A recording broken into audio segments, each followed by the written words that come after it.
Baik, kita kembali lagi melihat materi geologi teknik atau geoteknik tambang ya. Kita masuk ke materi yang berikut adalah jenis-jenis longsoran. Kemarin sudah dibahas tentang gerakan tanah.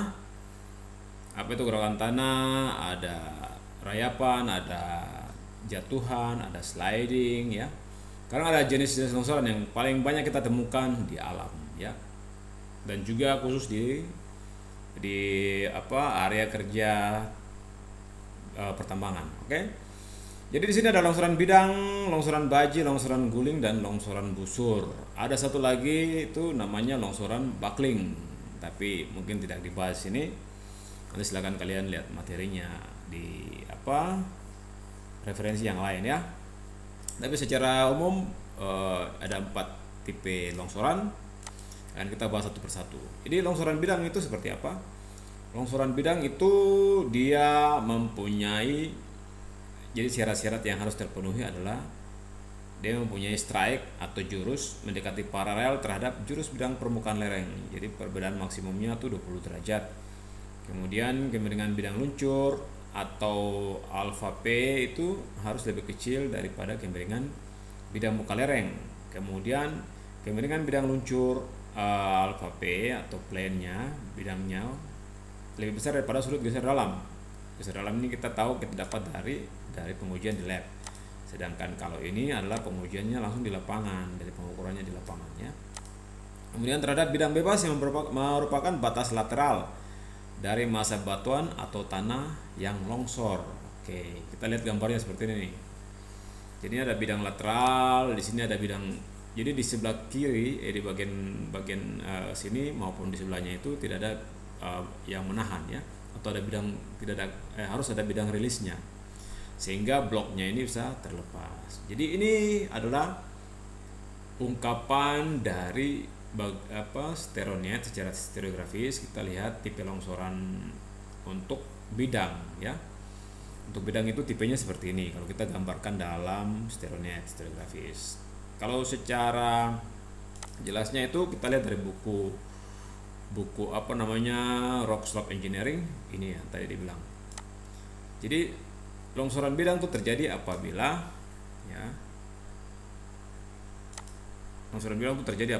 ada persyaratan ini ya. Ada persyaratan ini, lihat nih. Persyaratannya itu adalah sudut alfa F ini harus lebih besar daripada alfa P dan sudut alfa P ini harus lebih besar daripada sudut P. Alfa P ini adalah failure, F ini adalah failure, kemudian P ini adalah plane bidangnya, ini bidangnya, oke. Kemudian F ini ada kemiringan lerengnya, kemudian P ini adalah sudut geser dalam. Kemudian di sini ada release surface, artinya ada bidang yang bisa terlepas, itu tidak harus ada release ya. Jadi bidang ini harus ada cracknya. Jadi ini bisa terlepas. Kalau ini tidak ada crack, dia tidak akan mungkin terlepas karena tertahan. Seperti ini ya. Ini contoh atau ketebalan daripada unit yang akan terlepas. Ya. Itu untuk bidang ya. Nanti kita lihat lebih jelas lagi untuk penggunaan, ada rumus-rumusnya yang diberikan. Kemudian ada longsoran baji. Baji itu terjadi karena adanya dua bidang lemah atau lebih yang saling berpotongan sehingga membentuk baji. Bajinya itu seperti apa? Ini bentuk bajinya, ini bajinya. Kalau kita lihat di sini model bajinya tuh ini baji. Ini baji ya. Jadi ada dua bidang lemah yang berpotongan. Bidang yang pertama begini, bidang lemah pertama, bidang lemah yang kedua. Nah, ini dia. Nah, sehingga ada blok yang terpotong atau gini ya, terpotong. Ini. Jadi kayak huruf segitiga ini yang terlepas itu baji ya. Kalau kita lihat gambar di sini representasinya itu adalah yang ini. Di bagian yang ini yang ada perpotongan dua bidang ya. Enggak terlepas. Oke. Jadi sama halnya dengan bidang tadi, jadi harus memenuhi syarat. Kalau tidak memenuhi syarat tidak akan terjadi longsoran baji. Ya. Baji itu mempunyai persyaratan adalah WFI harus lebih besar daripada WI. WF itu apa? Kemiringan garis potong. kemiringan garis potong harus lebih kedua bidang kemiringan lereng harus lebih besar daripada ini kemiringan lereng FI harus lebih besar daripada kemiringan garis potong kedua bidang. Kemudian sudut garis potong kedua bidang lemah lebih besar daripada sudut geser dalamnya. Nah, bidang lemahnya harus lebih besar pada bidang lemahnya. Nanti kita lihat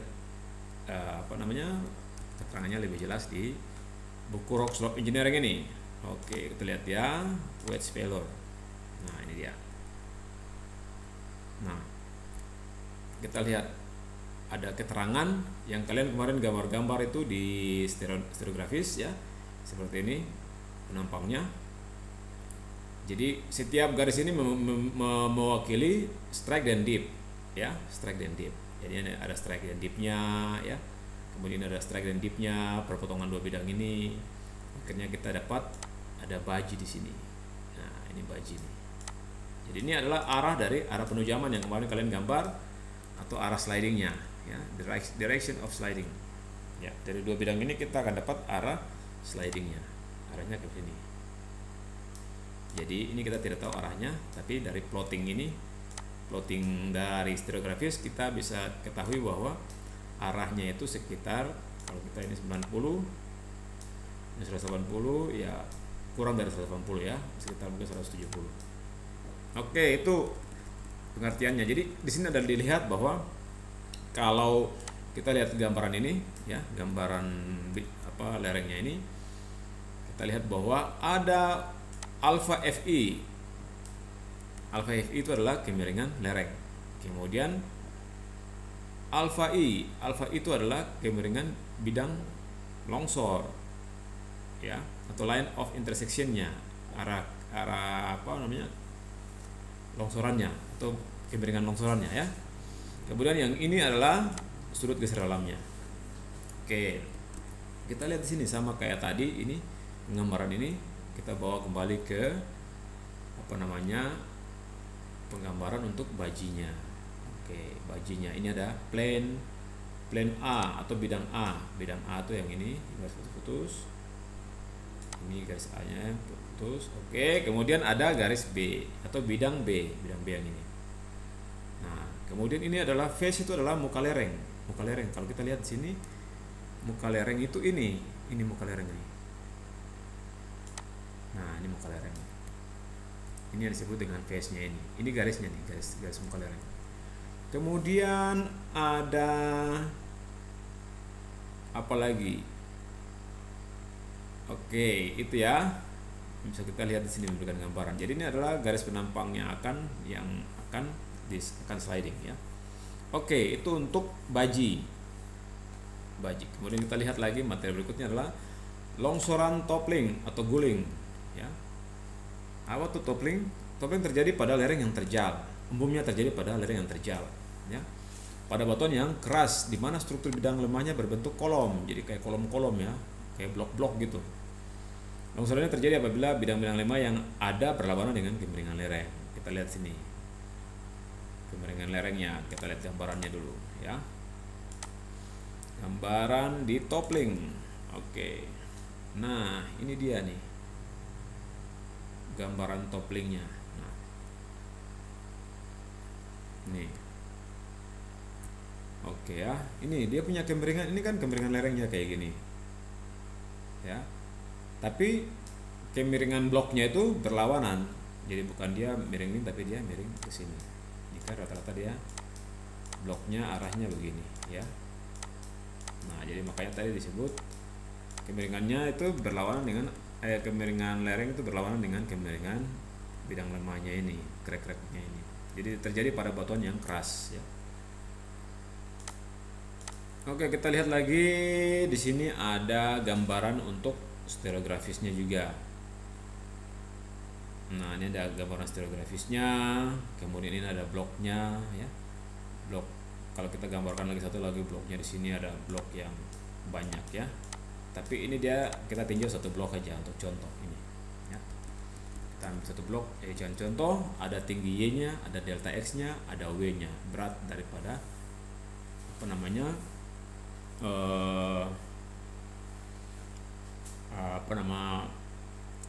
daripada blok yang akan jatuh. Oke.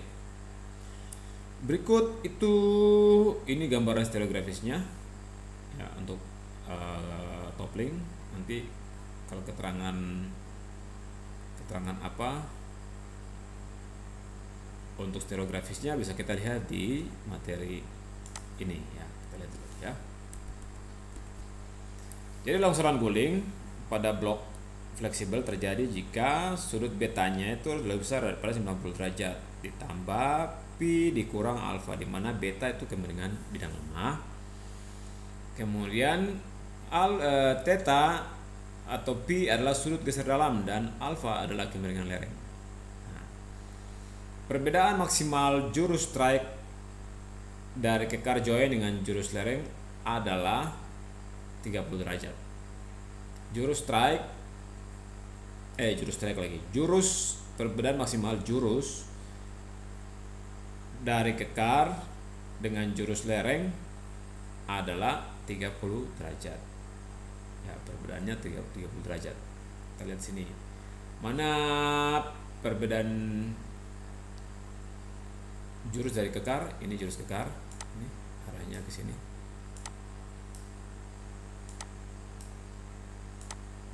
Kemudian ada lagi kemiringan lerengnya. Harusnya bidang lerengnya yang perbedaannya 30 derajat. Ya, hubungannya jadi apa namanya? Ini ada yang arahnya begini, sabar ya. Jadi kemiringan lerengnya arah dari struktur dari lerengnya. Kemudian ini adalah strike daripada daripada bidang lemahnya ya. Bidang lemahnya begini. Kalau sini adalah strike lerengnya. Oke.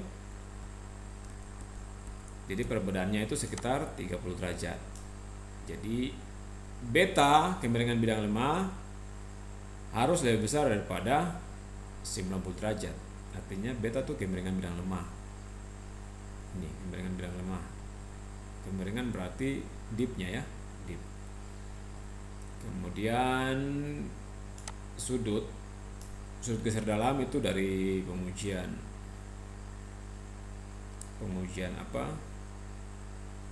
di lab ya. Jadi beta tuh harus 90 ditambah ini dikurang alfa. Sudut ini harus lebih besar daripada ini. Jadi sudut beta ini harus lebih besar daripada sudut 90 derajat tambah pi sudut geser dalam dikurangi alfa. Oke. Itu ya. Jadi beta tadi disampaikan bahwa beta itu adalah kemiringan bidang lemah atau dipnya ya. Oke. Kemudian ada lagi nanti untuk materi ini ada persamaan yang kita kasih di materi ini juga di slide ini di PDF ini. Oke.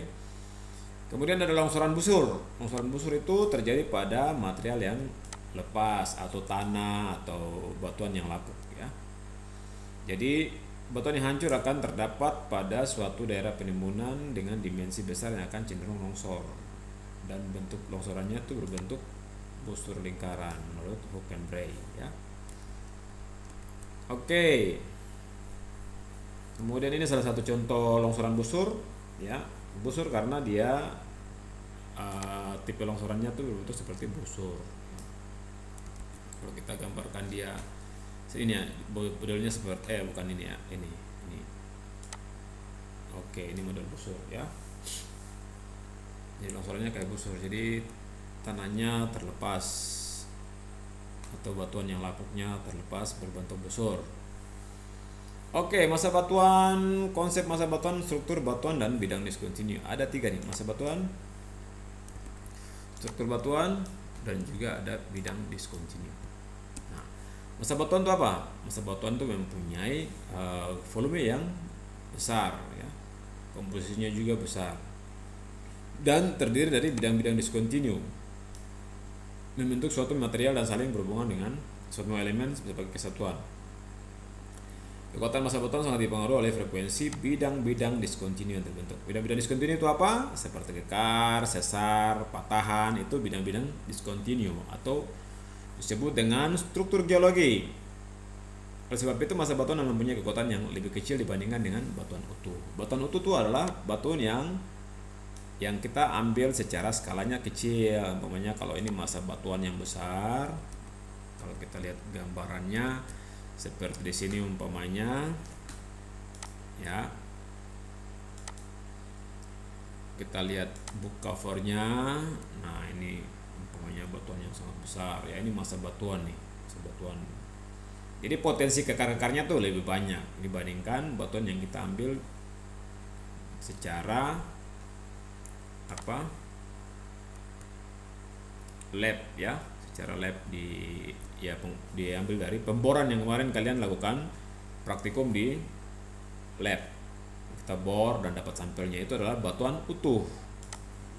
Nah ini batuan utuh, itu batuan yang sudah kita buat dalam bentuk sampelnya seperti ini. Batuan kemarin yang kita bor itu. Oke, berikutnya kita lihat lagi. Jadi rock mass itu terbentuk dari mineral, tekstur dan komposisi. Jadi ada batuan material, dan juga ada dalam kandungan rock mass itu juga mempunyai kerabatnya, ataupun di dalam massa batuan itu pasti ada joint properties, joint pattern, ada density of joint, ya. Artinya sifat-sifat daripada join, kekasarannya, jaraknya, spasinya, pengisinya apa, ya. Kemudian ada jointing pattern, ada pola-polanya, ada yang polanya arahnya begini semua, arahnya seperti ini. Kemudian ada ya juga yang arahnya begini, itu yang kekar-kekarnya. Atau ada juga yang arahnya begini. Nah, banyak nih. Ini yang membuat batuan itu menjadi lemah, ya. Lemah dan tidak kuat. Artinya banyak sekali bidang-bidang yang tidak kontinu atau discontinue. Kemudian ada struktur batuan. Struktur batuan itu ada dikelompokkan juga menjadi primer. Kemudian ada yang sekunder. Primer itu biasa terjadi pada saat proses pembentukan batuan, biasanya langsung pembukuan, ya. Pembukuan itu karena ada perlapisan atau akibat dari pendinginan, ya. Sedangkan yang sekunder itu biasa terjadi kemudian setelah proses batuan itu terbentuk, dan juga karena ada proses tektonik. Tektonik itu gempa, ya. Jadi akhirnya ada lipatan. Ini kalau batuannya mempunyai sifat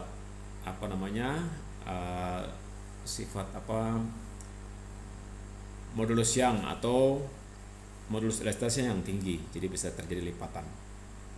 Yang kemudian ada patahan, batuan yang mempunyai sifat-sifat patah, dan juga ada kekar. Kekar ini ada retak-retak, ya, pada bidang lereng, ya. Kalau kita lihat, mungkin bisa dilihat dari gambar ini, kalau ada gambarnya contoh, ya. Nah ini dia nih. Nah ini batuan ini dia berlapis, ya, ada lapisan-lapisan yang ini. Ada juga ada bagian-bagian yang retak-retak ini. Oke, bidang-bidang ini itu disebut dengan bidang-bidang tidak menerus, ya. Bidang-bidang yang berpotensi mengganggu kekuatan daripada massa batuan. Ini massa batuan nih. Ini yang besar ini adalah massa batuan. Jadi yang menyebabkan dia tidak stabil adalah ini, struktur-struktur ini, ya. Struktur ini yang menyebabkan dia tidak stabil, ya. Oke, kita lihat lagi, ada lipatan. Fold itu adalah struktur sekunder. Oke, kemudian ada bidang discontinue. Tadi sudah disampaikan, bidang discontinue merupakan bidang yang memisahkan massa batuan menjadi bagian yang terpisah. Wah, ini kasihan nih. Bidang-bidang ini akhirnya menyebabkan batuan itu menjadi tidak harmonis lagi, tidak kompak, ya. Tidak kompak, ada patah-patah dia. Oke, terjadi bidang discontinue tidak terlepas dari masalah perubahan stres, tegangan, temperatur, strain, regangan. Tadi disampaikan ada Tekanan juga ada juga karena faktor tektonik ya, gempa, sehingga stres yang berlebihan itu atau tekanan yang berlebihan menyebabkan batuan jadi patah-patah atau hancur. Nah, ini ada fault atau patahan. Kemudian ada joint atau kekar. Kemudian ada bedding, perlapisan. Ini struktur geologi nih. Kemudian ada fracture dan crack. Ya, ini bagian-bagian yang sudah kalian pernah pelajari di geologi struktur sebenarnya. Ya, tinggal kalian mengulang saja, membalikan materi yang kemarin sudah disampaikan di geologi struktur ya. Oke, kita lanjut saja. Kemudian ada yang disebut dengan, jadi dalam bidang diskontinu itu ada berapa istilah yang bisa dipakai ya. Jadi dibahas dalam beberapa poin yang berkaitan dengan bidang diskontinu atau bidang-bidang yang tidak menerus seperti kekar, tadi, sesar, patahan itu ya. Kemudian ini ada istilah joint set. Joint set itu artinya joint kekar yang mempunyai set yang sama atau arah yang sama. Ini ada, kita lihat nih. Nah, kita kasih dekat. Ada tiga tipe di sini. 3 tipe joint ya. Yang pertama ada garis putus-putus ini yang panjang. Itu arahnya ini sama, ini juga arahnya sama. Kemudian berikutnya ada arah yang begini lagi nih, ini arahnya nih. Ini arahnya ini sama. Ini juga punya kelompok yang arahnya begini. Kemudian ada kelompok juga yang berikut arahnya kemana? Ini arahnya ada nih. Nah, ini dia arahnya. Nah, jadi ada 3 arah daripada join ini ya. Kemudian ada lagi istilah, ada spasi 1, join pertama arahnya begini, join yang kedua arahnya begini, yang ketiga arahnya begini. Oke, itu ya gambaran blok untuk 3 join set ini. Berikutnya itu ada spasi join atau discontinue joint spacing ya. Menurut Priest tahun 93, macam spasi discontinue itu ada 3 macam joint spacing. Spasi total, spasi set, dan juga ada spasi set normal. Oke. Ada 3 tipe spasi ya. Ada total, itu dijumlahkan semuanya totalnya. Kemudian ada join masing-masing set. Yang ini tadi bilang setnya nih, set yang pertama kayak gini, kemudian ada set yang kedua begini, ya ada set yang ketiga begini, miring ke sini. Oke. Kemudian ada normal set spacing, yaitu hampir sama dengan set spacing, tapi bedanya pada normal set spacing ini jarak yang diukur adalah jarak tegak lurus terhadap bidang set daripada bidang kontinu dengan bidang diskontinu lainnya yang ada dalam satu joint set. Oke, itu nanti bisa ada di materi nanti berikutnya tentang scanline ya. Scanline itu ya. Jadi ini ada normal set, itu hubungan tegak lurus, jarak yang diukur adalah jarak tegak lurusnya ya, atau jarak yang sudah dikoreksi ya. Nanti pakai sudut, dan kita akan menghitung kosinusnya untuk mendapatkan jarak asli sesungguhnya ya. Kemudian ada orientasi bidang discontinue. Orientasinya itu seperti apa? Ada strike-nya, ada deep direction-nya. Apa tuh deep direction? Adalah arah daripada kemiringan. Strike itu adalah arah daripada bidang yang kita ukur ya. Oke, itu biasanya horizontal. Kalau arah strike itu biasa horizontal. Beda dengan kemiringan. Kemiringan tuh dia arahnya ke bawah ya, miring ya, tapi ada sudutnya. Ini sudut. Kalau lereng umpamanya, kalau kita lerengnya seperti begini ya, lerengnya seperti begini. Oke, ini adalah kemiringan, ini adalah lerengnya. Lereng, ini adalah strike-nya ke sana, arah strike. Oke. Jadi deep direction tuh deep direction merupakan arah penujuan dari bidang discontinue ya. Deep direction diukur dari north searah jarum jam ke arah penujaman tersebut atau sama dengan 90 derajat. Penujaman tuh yang tadi gambar nih. Ini arah penujamannya tuh ini. Ini arah penujaman untuk arah kemiringannya ya. Atau deep direction itu adalah strike ditambah 90 derajat. Atau kalau kita lihat tadi strike-nya, umpamanya strike-nya begini. Nah, ini bidangnya, ini alfanya. Kalau strike-nya ke sana, kalau strike-nya arahnya ke sana ya, berarti arah daripada deep direction ini, deep direction ini itu adalah 90 derajat, jadi arahnya ke sana.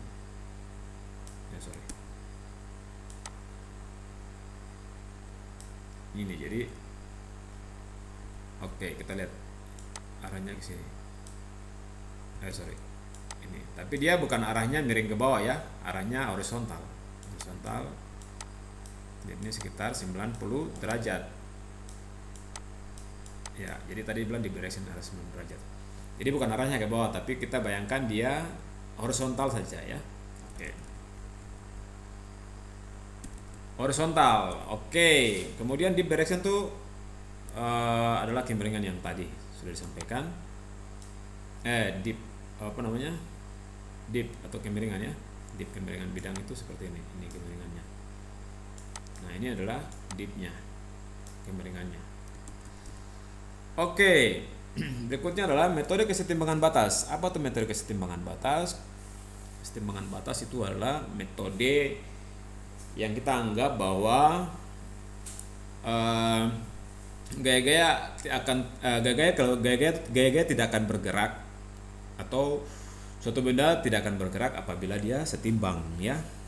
Gaya yang terjadi antara gaya yang mendorong dan gaya yang menahan itu seimbang. Jadi dia tidak bergerak, artinya dia setimbang ya.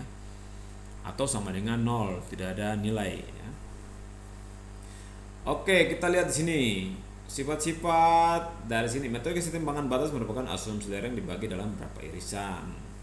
Ya, dalam berapa irisan nanti kita lihat apa tuh irisan. Tapi secara umum kesetimbangan batas itu dia adalah kondisi di mana dia 0 ya. 0 artinya kalau kita gambarkan suatu benda yang bergerak pada suatu bidang umpamanya ini bidangnya begini ya, bidangnya miring, kemudian ada benda yang bergerak ya. Kemudian ada benda yang bergerak, benda ditaruh sini. Jadi dari hukum gravitasi benda itu akan bergerak mengikuti area potensialnya ini ya, bidang potensialnya ini dari atas ke bawah ya, dia akan meluncur ke bawah ke arah sini. Jadi kalau gaya-gaya yang menahan dia ini, gaya penggerak yang mendorong ini sama dengan gaya yang menahannya ini ya, menahannya ini sama, berarti bendanya tidak akan bergerak. Tapi kalau dia yang menggerakkan ini lebih besar, sedangkan ini tidak kuat menahan, dia akan tergelincir dan jatuh ya. Oke, itu prinsip utamanya sebenarnya. Oke, berikut kita lihat lagi di sini. Jadi yang mempengaruhi secara relevan di lapangan itu kemantapan lereng adalah sudut geser dalam pi, kemudian ada c, ada gamma. Oke, ini hal-hal yang paling penting atau sifat-sifat yang paling penting di dalam perencanaan kemantapan lereng. Kemantapan lereng itu artinya kita mau merancang lereng biar dia aman. Jadi lereng itu kalau mantap dia mempunyai nilai kohesi yang bagus, punya sudut geser dalam yang bagus, kohesi C-nya bagus, dan gamma batuannya juga tidak terlalu berat, bisa kompak.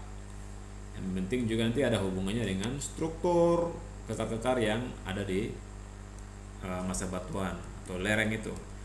Artinya massa batuan kan kalau kita buat lereng, berarti lereng ini adalah massa batuan. Nah, massa batuan itu pasti ada bidang-bidang atau struktur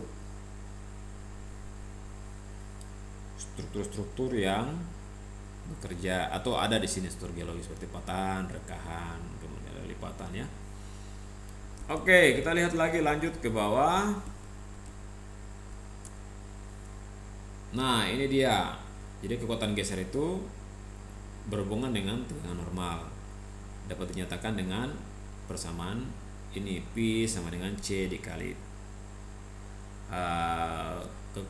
tegangan geser, tegangan normal dikali tangen P.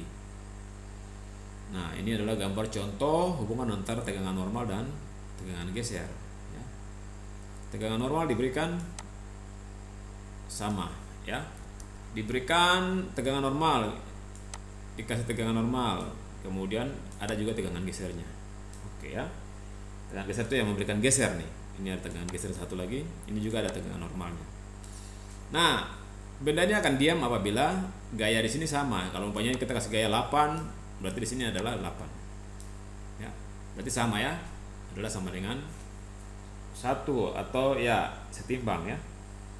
Gayanya setimbang gitu, artinya sama. Gaya sama, tidak akan jatuh. Ya, tidak akan bergerak. Tapi kalau kita kasih gaya di sini lebih besar, gaya geser, umpamanya sini 10, ini jadi 8 saja, pasti ini akan terlepas ya, ini akan bergerak.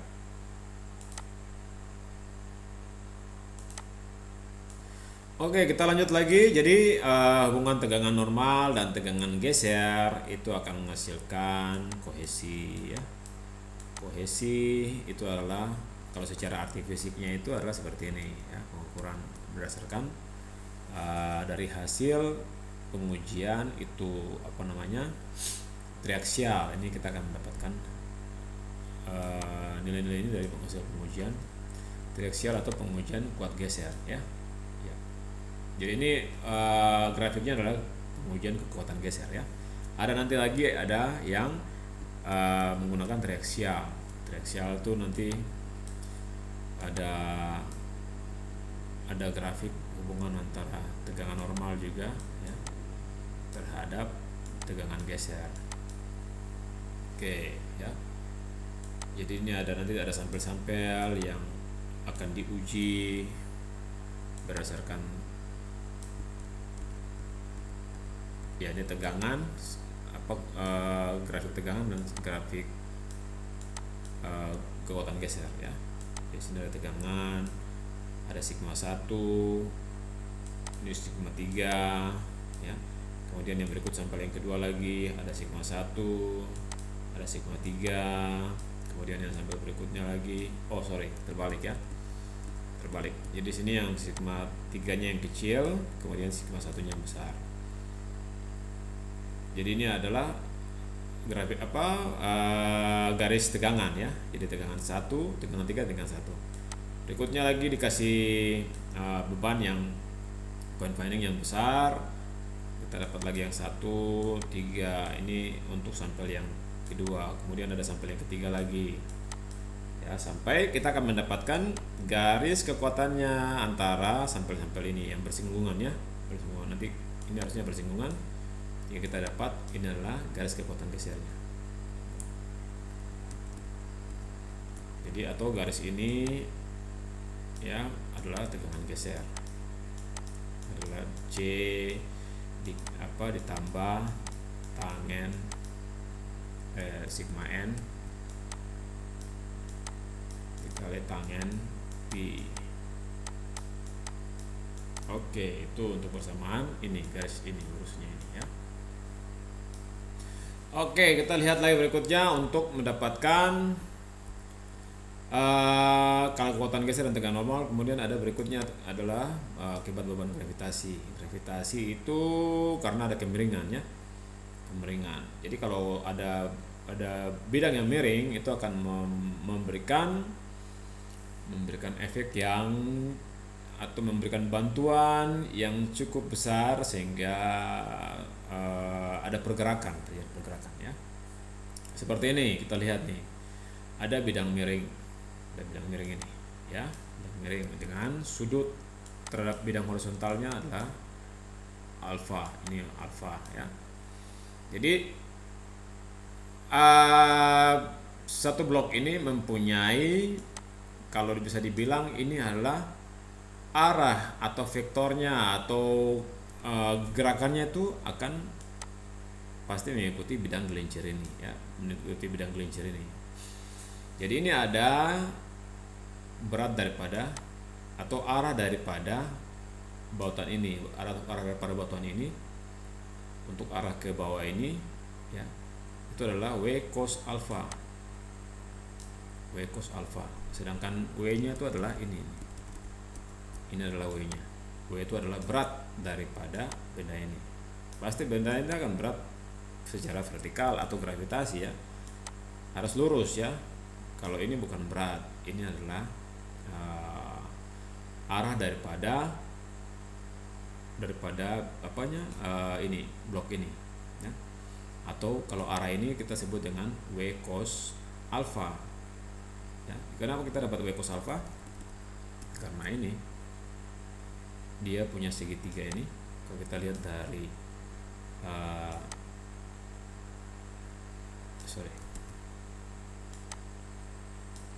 segitiganya ini sebenarnya. Nah ini dia, ini adalah kalau kita kasih keluar ya, segitiganya akan seperti begini.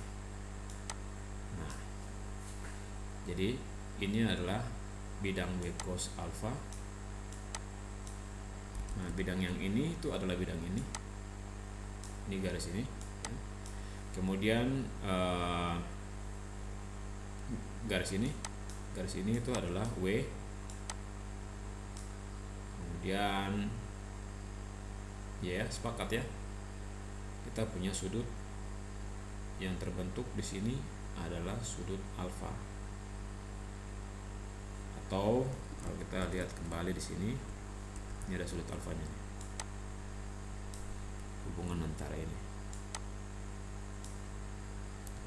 Nah, ini segitiga ini mempunyai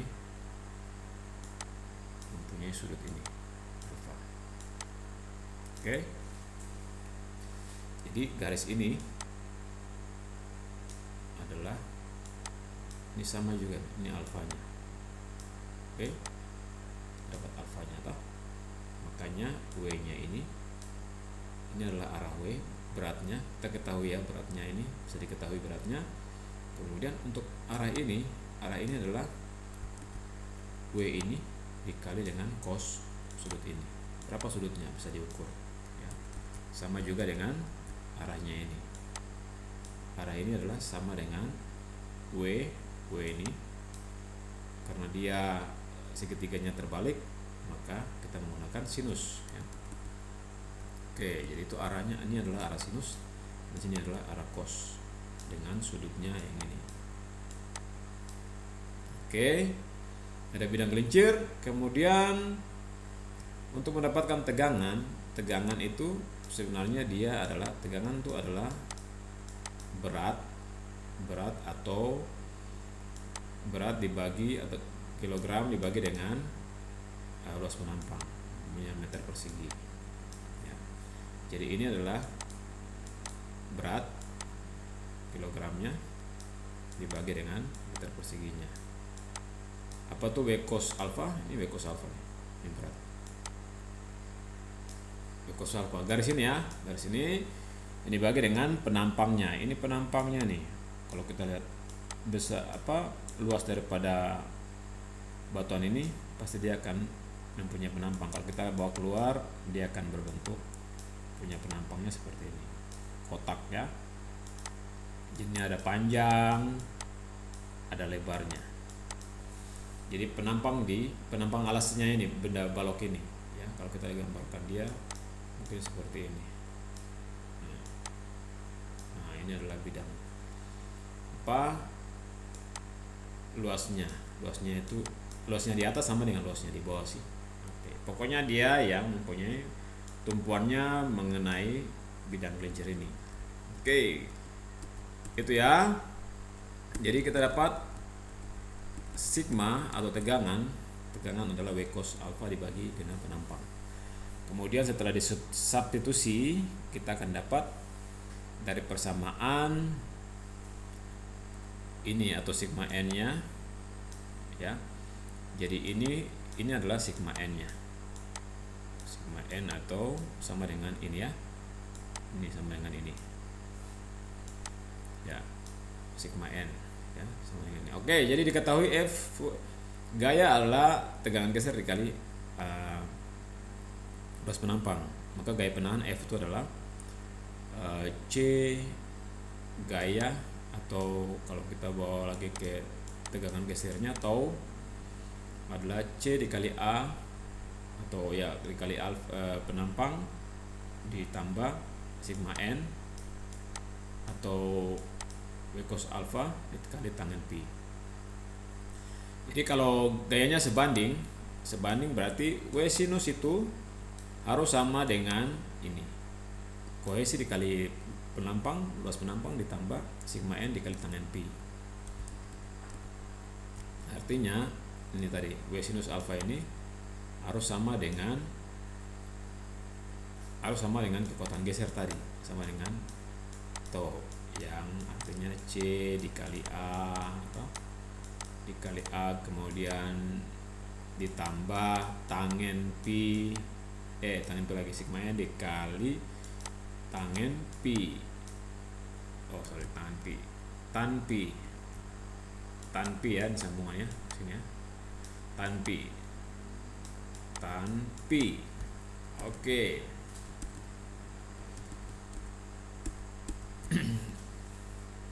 Ini rumusnya. Oke, sigma dikali tangen pi. Kemudian ini kondisi timbang. Jika tidak terdapat gaya kohesi C sama dengan 0, maka ya bekerja pada balok, maka kondisi kesetimbangan dapat diserahkan menjadi P sama dengan sudut geser dalam ya. Jadi ini P-nya ini sama dengan sudut geser dalam. Oke, karena kita tidak punya kohesi ya. Artinya kalau tidak punya kohesi itu grafiknya seperti ini. Ini grafiknya tadi kalau dibilang kalau ada kohesi itu ada seperti ini, dia punya garis seperti ini ya. Ini ada kohesi, ini artinya ini kohesinya C nya. Kalau tidak ada kohesi berarti grafiknya dimulai langsung dari 0 sini. Ini cuman sudutnya, berarti sudut kemiringannya ini alfa ini sama dengan sudut pi ya. Itu yang tadi dibilang sudut pi, berarti ini sama, ini artinya alfa. Ini alfa atau simbolnya ini W. Oke, lanjut. Kita lihat lagi hubungan pengaruh tekanan air pada kekuatan geser. Jadi kalau ada gaya U itu gaya angkat air. Jadi kalau U itu terjadi apabila ada kondisi airnya ada dalam blok. Jadi air ada dalam blok ini. Artinya ini kan sebagai ilustrasi saja. Sebenarnya kalau kita gambarkan secara dia di dalam lereng, berarti modelnya seperti ini. Ini ada bidang gelincir. Bloknya itu yang kita buat irisan. Ini agak miring. Irisan yang pertama, irisan yang kedua, irisan ketiga, irisan keempat. Jadi blok ini adalah blok yang kita bawa dari sini. Jadi satu blok yang ini. Jadi ada kondisi air tanahnya. Jadi lereng itu umpamanya ini permukaan di atasnya atau bidang crestnya. Kemudian bagian ini adalah bidang tunya ya. Toe. Oke, tu ya. Jadi ada kondisi di lereng itu ada air tanahnya, air tanah. Nah, air tanah itu dia akan mengikuti kemiringan daripada bidang gelincir ini atau kemiringan lereng. Nah, ini kita sebutkan ada air ya. Ada air. Jadi air dari blok ini dia memberikan gravitasi atau berat beban dari air ini ke bawah, memberikan tekanan. Ke bawahnya ini ada U. Kemudian ada juga karena dia diberikan tekanan, ada gaya yang memberikan perlawanan juga. Jadi kalau ada beban berarti ada ada aksi, ada reaksi ya. Kalau ada aksi yang diberikan ke bawah, pasti ada reaksi yang diberikan juga dari bawah ke atas ya. Jadi saling menahan gitu, memberikan efek. Oke, jadi jika diketahui C-nya adalah 0 atau koefisiennya adalah 0 dan kondisi sudut kemiringan dan sama sudut kemiringan lereng itu sama dengan sudut geser dalam, maka persamaannya akan menjadi seperti ini ya. W cos P dikali tangen P ya, atau sigma N F disama dengan sigma N itu ini ya, W cos alpha dikali tangen P. Maka kalau tangennya dikurangi tegangan normalnya dikurangi dari dari U, maka rumusnya menjadi ini. Kalau ada U ya, U atau gaya angkat airnya ini, maka akan ada dikurangi dengan U ya, maka memberikan pengurangan kekuatan juga ya, akhirnya jadi kurang tekanan kekuatannya ya. Ini W cos tadi kan dibilang adalah gaya penahan toh, gaya penahan. Kalau sinus itu adalah gaya penggeraknya. Ya, maka ada tekanan air sebesar U atau gaya angkat sebesar U adalah U sama dengan U dikali A. U yang tadi, ini U yang kecil gaya tekanan air pori, dengan A adalah penampang, luas penampang. Di penampang di sini, ini penampang A-nya. Jadi kalau dia berbentuk kotak, berarti penampangnya adalah kotak. Oke. Berikutnya, jika bejana dan air atau balok yang itu dengan air adalah YT dan berat per unit volume air adalah gamma W, maka berat daripada balok itu adalah gamma daripada bobot isi daripada balok ini. Umpamanya kalau balok ini itu adalah batuan sedimen, berarti gamma dari batuan sedimen gitu. Batu gamping umpamanya ya, batu gamping atau batuan apa saja, yang penting itu adalah bobot isi daripada batuan di sini. Nah, dikali dengan H dikali dengan A. H itu adalah tinggi daripada blok yang kita mau ini. Umpamanya kalau kita ambil salah satu ini contoh blok, berarti ini tingginya nih kayak ini, tinggi bloknya. Ini H ya. Kemudian ada lagi yang disampaikan di sini, ada lagi A, itu tadi sudah saya sampaikan penampangnya.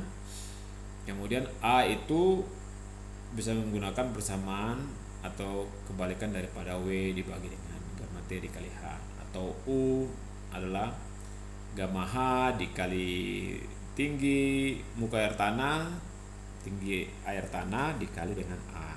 Jadi A nya ada ini persamaannya.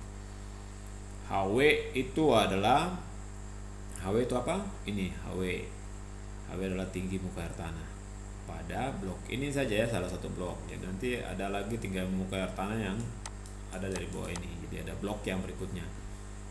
Jadi muka air tanah, tinggi muka air tanah nih HW. Jadi ini ada simbol air kayak gini nih, simbol air ya, permukaan air tanah gitu. Oke, jadi U bisa pakai persamaan ini ya. Oke, lanjut. Ada lagi hukum tegangan efektif. Tegangan efektif apabila ada efektif stres, itu artinya hubungannya dengan U-nya yang tadi. Jadi U-nya ini memberikan efek pengurangan tekanan, memberikan pengurangan berat, sehingga tekanannya menjadi berkurang ya. Jadi efektif itu adalah hubungan perlu dikaitkan dengan U-nya ya. U atau tekanan air porinya ya. Ini ada tekanan air porinya. Sebenarnya TN ini sendiri tanpa U, tapi karena kita memperhitungkan U-nya maka kita harus masukkan U-nya. Kemudian ada pengaruh tekanan air pada rekahan tarik ya. Pada rekahan tarik kita lihat nih pengaruhnya. Apa tuh rekahan tarik? Nah, ini rekahan tarik itu adalah kondisi di mana ada celah rekan tarik. Kita bisa lihat di buku yang lebih besarnya mungkin ya, bidangnya ini. Nah, ini kondisi ada rekahan tarik. Ini bagian yang di atas ini ada celah, ini rekahannya atau tension cracknya ini. Kemudian ini juga kalau ada kondisinya dia di muka lereng, berarti ini kondisi tension cracknya, cracknya ya. Ini gambaran di depannya. Oke. Kalau kita lihat gambaran, nah ini dia yang besar sekali tension cracknya. Nah, ini orangnya ya, dan tension cracknya itu besarnya kayak gini. Nah, ini tension crack ya. Nah, kita lihat ya, ada celah yang besar sekali atau tension cracknya, jadi ada tarikan ya. Oke, kita lihat di sini ada gaya V, ada gaya U, ada ZW, ada Z-nya, ada H-nya, ada alfa P atau sudut kemiringan ya, sudut kemiringan bidang melincirnya. Oke, kita lihat ke materi PDF-nya. Oke, seperti ini sama, ada gaya U, gaya V, ada balok yang ada sinusnya atau gaya penggeraknya, kemudian ada gaya penahannya, V cos alfa ya. Kemudian apa tuh gaya V? Gaya V itu dia adalah gaya daripada tekanan air yang ada di dalam tension cracknya ini. Sedangkan kalau U adalah tekanan air yang diberikan dari rebesan air yang atau ya muka air tanah yang merembes ke bawah, memberikan efek gravitasi ke arah ke bawah sehingga ada perlawanan U-nya ini juga. Oke. Maka di sini dibilang untuk menambah besarnya gaya geser, jadi si W-nya ini akan memberikan bantuan kepada W sinus. Jadi semakin cepat meluncur dia ini W sinusnya ini ya. W sinusnya ini sebenarnya tidak boleh meluncur, tapi karena dia dibantu oleh V. Mana V? Ini V-nya ini. V-nya membantu mendorong nih. Sama dengan ini. W sinus juga ya, W sinus alfa, dia membantu mendorong. Oke. Jadi U adalah total gaya dorong ke atas. Ini total gaya dorong ini hubungannya dengan penampang yang tadi kita bilang. Kalau U besar itu adalah U dikali A penampangnya. Nah, ini bisa dimasukkan dalam persamaan untuk mendapatkan U. Oke, maka kalau dia bilang dia kondisi setimbang, maka gaya-gaya ini ya dia sudah ditambahkan dengan V-nya ini tadi, gaya sinusnya ini toh yang ke bawah ya, dengan gaya V-nya ini gaya V sama gayanya ke bawah ini harus sama sebanding dengan gaya C atau koesi dikali alfa dikali penampang ditambah dengan W cos alfa ini adalah tekanan normal sigma n dikurang U ya dikali tangen pi. Harus setimbang, gaya-gaya di sini, gaya di kiri dan di kanan itu harus sama, kanannya harus sama. Oke, kita lihat lagi dulu waktunya sudah berapa menit. Oh, sedikit lagi ya, 1 jam. Lumayan nih, banyak nih. Silakan diikuti ya, pelan-pelan ya. Kalau bisa direkam, di download videonya, silakan di download untuk mengikutinya pelan-pelan ya. Atau bisa mencari alternatif referensi yang lain yang bisa mendukung toh supaya ada banyak gambaran yang diberikan yang bisa lebih mudah kalian pahami ya.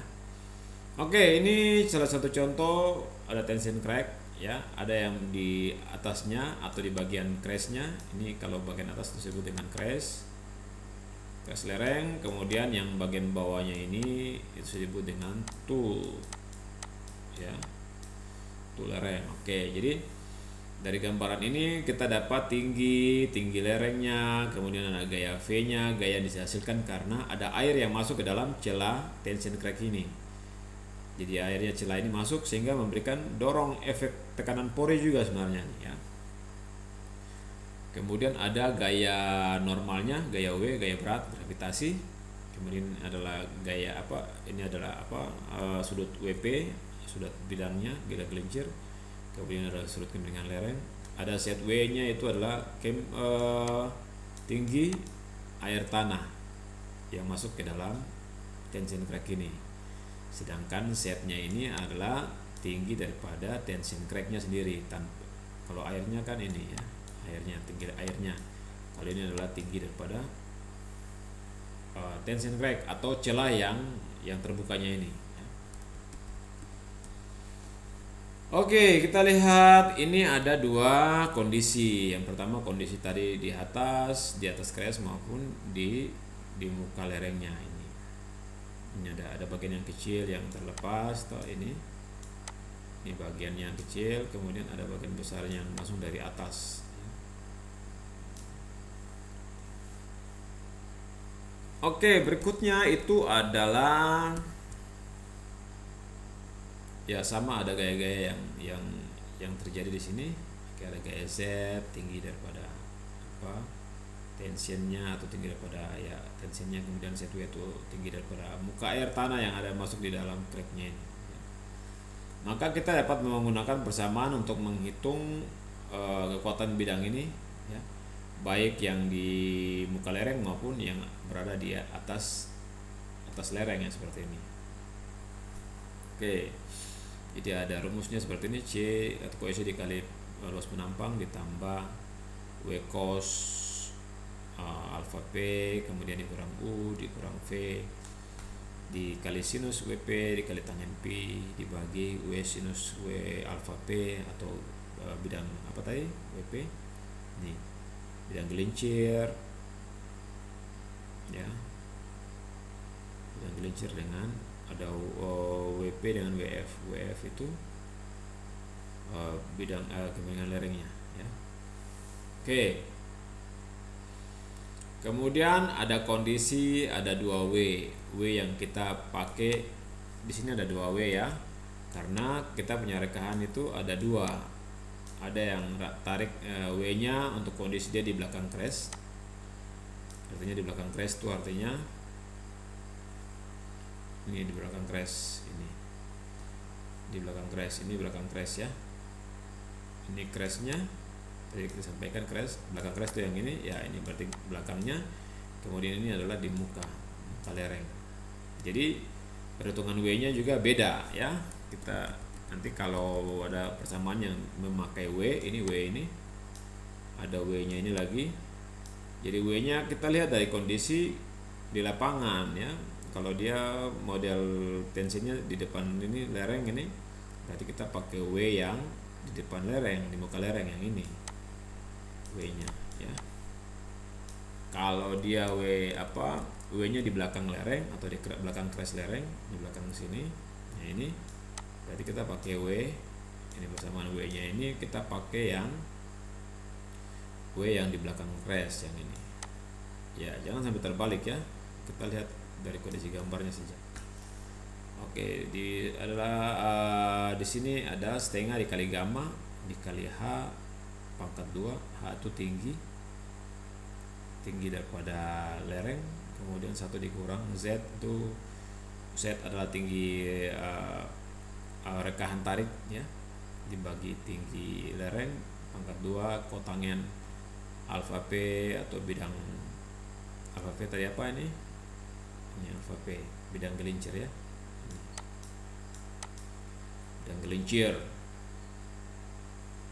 bidang gelincir kemudian dikali kotangen bidang kemiringan lerengnya. Oke, sama seperti ini tapi ini untuk muka lereng. Oke, itu untuk bidang ya, bidang dengan tension cracknya, ada tension cracknya ya, atau celah terbuka ya. Seperti kita lihat gambar yang tadi baru disampaikan, mana tadi tuh.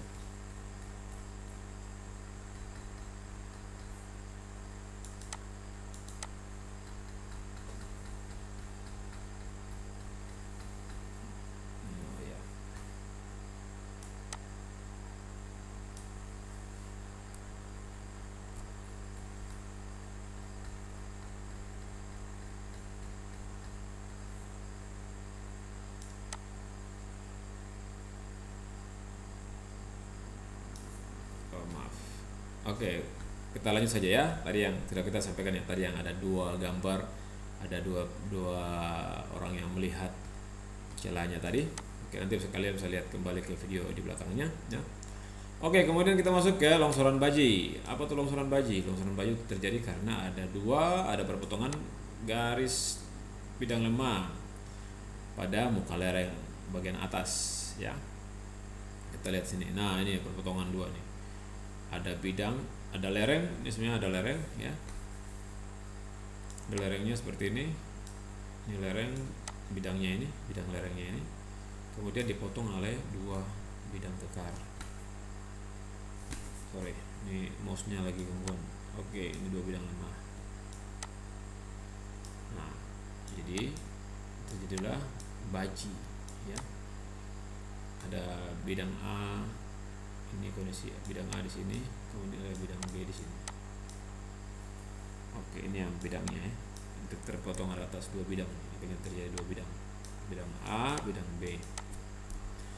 Oke, setelah itu kita lihat sini ada tingginya, ada kondisi setengah H, tengah daripada tinggi. Diasumsikan bahwa ada distribusi tekanan air pori ya. Kemudian persamaannya bisa kita menggunakan persamaan ini. Faktor keamanan ya, FK itu adalah faktor keamanan, adalah 3 dibagi dengan gamma H. Gamma itu gamma batuan yang ada di sini. Sifat fisiknya bisa diuji di lab ya. Kemudian C itu koesi A, ada koesi B. Jadi bukan plus menampang A ya, ini adalah kohesi. Ada dua kohesi karena ada dua plane, ada dua bidang di sini.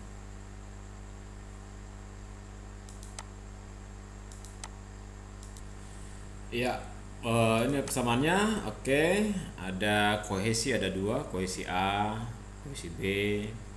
Kemudian ada sudut geser dalam A, ada sudut geser dalam yang B. Oke. Kemudian ada gamma air, gamma water ya. Kita lihat dari jarak dekat ya. Oke, ini persamaannya, sambungan. Jadi ini ada B dikurangi gamma W dibagi dengan 2 kali gamma batuan dikali Y dikali tangen sudut geser dalam untuk material B. Jadi ada dua material, ada material A dan material B. Kenapa dua material? Karena ini ada kondisi tadi kalau kita lihat di sini, ini ada bidangnya, ada plane ini, plane A tuh yang ini bagian ini, kemudian plane B itu yang bagian ini, ada dua bidang. Jadi kohesinya berbeda, kohesi dan sudut geser dalamnya berbeda. Bagian ini juga kohesi dan sudut geser dalamnya berbeda. Harus diambil sampel ya untuk kita uji. Ya, uji di lab untuk mendapatkan nilai kohesi dan sudut geser dalamnya. Oke, ini tadi sudah disampaikan kohesi A dan B, sudut geser dalam A dan B. Ini bobot isi batuan, bukan satuan ya, batuan ya. Batuan, kemudian ada bobot isi air, gamma water, ada H, tinggi baji. Kemudian ada X itu adalah persamaannya adalah dari sinus theta 24 dibagi dengan sinus theta 45 dikali theta 2NA. Apa tuh theta 2NA? Nanti kita pelajari di menggunakan stereografis. Theta 45 juga ini menggunakan stereografis. Theta 35 tuh menggunakan stereografis. Ini juga menggunakan stereografis. Ya. Nanti akan kita gambarkan dalam stereografis, ya. Oke, kemudian juga ada gamma Y, ada A, itu persamaannya bisa dilihat dari sini ada ya. Jadi cos alfa A atau sudut A ya. Atau ini A dan alfa B itu adalah dip bidang lemah pada bidang A dan B. Ini dip-dipnya. Apa dip? Kemiringan ya, kemiringan daripada bidangnya, bidang lemahnya. Oke, apa tuh bidang lemah? Bidang lemah itu kekarnya ya, bidang atau yang tadi perpotongannya itu. Nah, ini kalau ada perpotongan bidangnya itu ya. Kalau ini adalah bidangnya seperti ini atau bidang lemahnya seperti ini. Nah, ini sudah dip kemiringannya. Bisa diukur di lapangan ya. kita bisa tahu dipnya berapa, arahnya juga ini berapa ya, arahnya berapa. Oke, atau strike dan dipnya itu bisa diukur di lapangan. Oke, nanti kita bisa ada waktu ke lapangan untuk melakukan praktikum scanline ya, scanline untuk mendapatkan data strike dan dip daripada kekarnya itu. Oke, kemudian ada sudut antara bidang lemah, sudut yang dibentuk yang theta 24 sampai seterusnya 24, 45, theta 2NA, sudut theta 13, theta 35 itu nanti bisa digambar dari penggambaran secara niat atau sudut tentang bidang lemahnya. Ya, kita masuk ke longsoran guling. Oke, apa tuh longsoran guling? Guling terjadi apabila ini tadi dia bilang kemiringan daripada bidang lemahnya itu berlawanan daripada kemiringan lerengnya. Kalau kemiringan lerengnya seperti ini berarti dia mempunyai kemiringan yang berlawanan. Artinya begini. Jadi dia tidak kesini ya, tidak sejajar lain, tapi dia miringnya berlawanan. Oke, jadi kita lihat di sini ada berapa buah blok, ada jumlah buah blok yang terbentuk secara teratur dengan lebarnya ada delta x ini masing-masing punya delta x yang ini sama juga ini delta x-nya, ini delta x-nya, ini delta x-nya, ini delta x-nya, ini delta x-nya. Oke. Kemudian mempunyai tinggi YN, ada tinggi YN, ini punya tinggi YN-nya ini 1, ini YN-nya 2 punya yang ini YN yang ini, balok yang ini punya ini YN 1 punya ini. Oke, itu ya. Jadi kita lihat di sini kondisinya itu ada bagian yang stabil itu di atas. Stabil karena dia ditahan oleh blok ini. Tertahan, kemudian ada bagian yang nanti mau terguling ya. Ini satu bagian yang stabil, yang kedua adalah bagian yang akan guling, kemudian bagian yang ke bawah ini bagian yang ketiga adalah bagian yang akan meluncur atau sliding ya, sliding.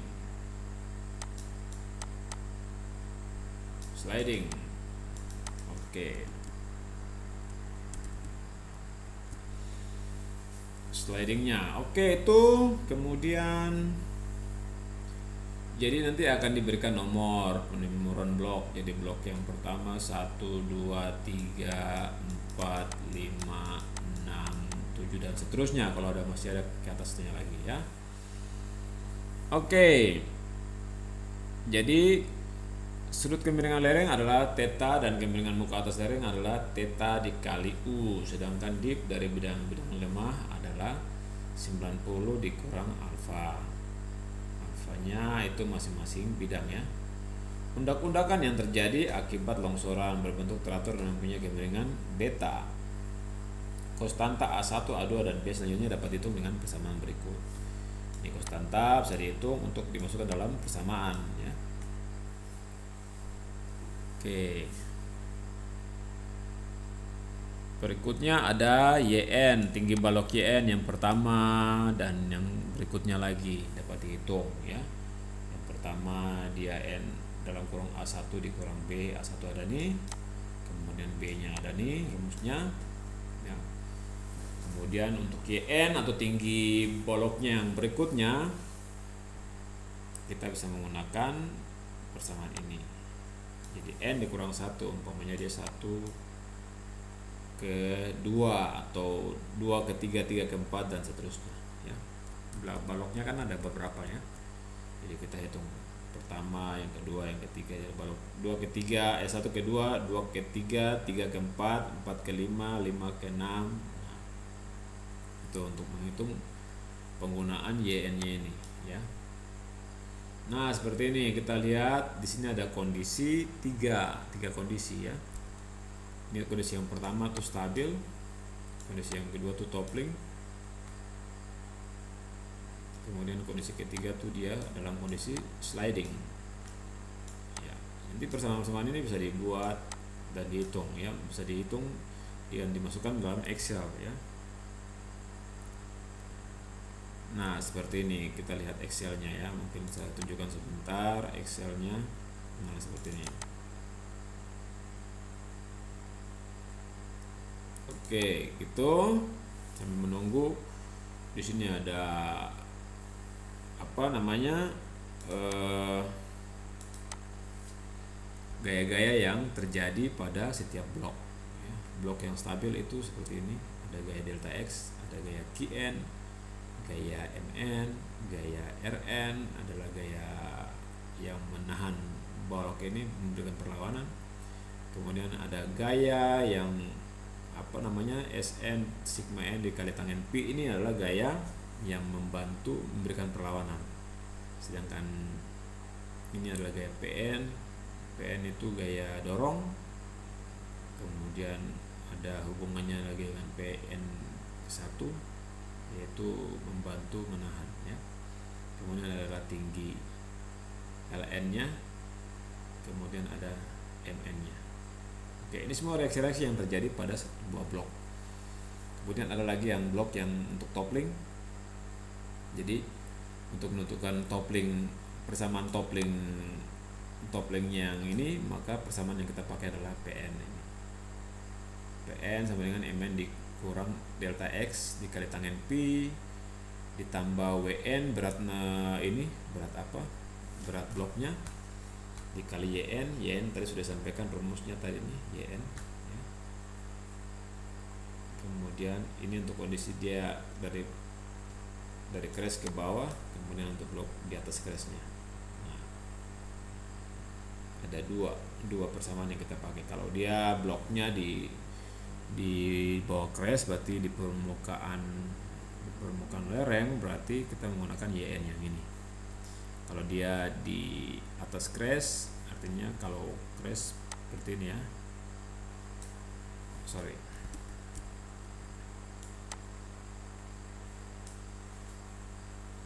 Nah, kalau ada blok-blok yang ini berarti di muka crash atau di bawah crash ya. Karena ini kita punya crash di sini, ini adalah crashnya. Crash, sedangkan di bawah sini adalah tunya ya. Jadi kita pakai Yn yang ini untuk dari crash ke bawah ini. Kalau untuk ada bloknya lagi yang di atas ini, kita menggunakan Yn yang ini ya. Oke, itu ya. Kemudian ada perhitungannya, ada 3 untuk yang stabil, kondisi yang stabil, kondisi yang toppling, kemudian ada kondisi yang akan sliding. Nah ini ada gaya Mn, gaya Mn sama dengan Yn, kemudian Ln itu adalah Yn dikurang A1. Tadi ada rumusnya A1 tadi di atas disampaikan, Kn itu sama dengan 0, konstantanya ya, konstanta Kn. Kemudian ada blok tepat di crash lereng atau blok yang apa namanya stabil.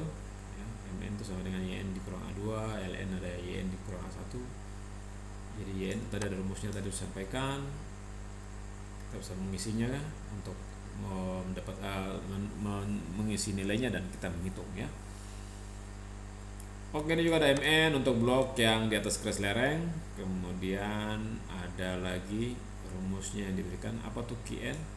Qn yang tadi kita lihat sini ada Qn, mana dia ya? Nih Qn untuk daerah yang toppling, ada sliding ya. Qn ada Qn, ada Rn, ada Pn ya. Ini ada Rn, ada Sn juga, ada Pn. Nah, Pn-nya mana? Pn-nya ada rumusnya. Ya. Jadi cukup banyak ya untuk toppling. Jadi bisa disederhanakan dari perhitungan ini ya, kita bisa masukkan ada Excel-nya ya. Excel-nya ini bisa dibuat, ada jumlah apa blok atau N-nya, ada 0 sampai 16 blok. Kemudian ada tingginya Yn, kemudian ada persamaan Yn tinggi dibagi dengan lebarnya, Kemudian ada reaksi Mn, ada Ln, ada Pn, ada Rn, Sn, sehingga terakhir kita akan mendapatkan berat naturalnya. Oke, sehingga kita masukkan persamaannya. Persamaannya itu menggunakan hubungan antara nih F15 dengan F16. F15 mana ini? Tangen P yang available dibagi dengan tangen P yang required, tersedia. Nah, untuk mendapatkan FK keseluruhan daripada total blok yang ada ini. Namanya kalau bloknya seperti begini, ada berapa blok yang akan ini. Jadi tadi dibilang di Excelnya bilang ada sekitar 16 blok. Jadi ini pokoknya perhitungannya untuk 16 blok. Kalau kalian cuma dapat di lapangan ada sekitar 1 2 3 4 5 6 blok, 7 blok tambah ini kecil di belakang ini, berarti hitungannya adalah 6 blok saja. 6 blok saja yang kita masukkan dalam persamaan ini, dan masukkan juga angka-angka YN dan seterusnya ini. Nah, oke, untuk kita menghitung longsoran guling. Baik, itu untuk longsoran guling ya. Kemudian ada lagi longsoran busur. Busur ini berlaku untuk tipe materialnya material tanah atau beton yang lapuk yang sudah lepas ya. Jadi ada metode-metode yang dipakai seperti metode Bishop ya.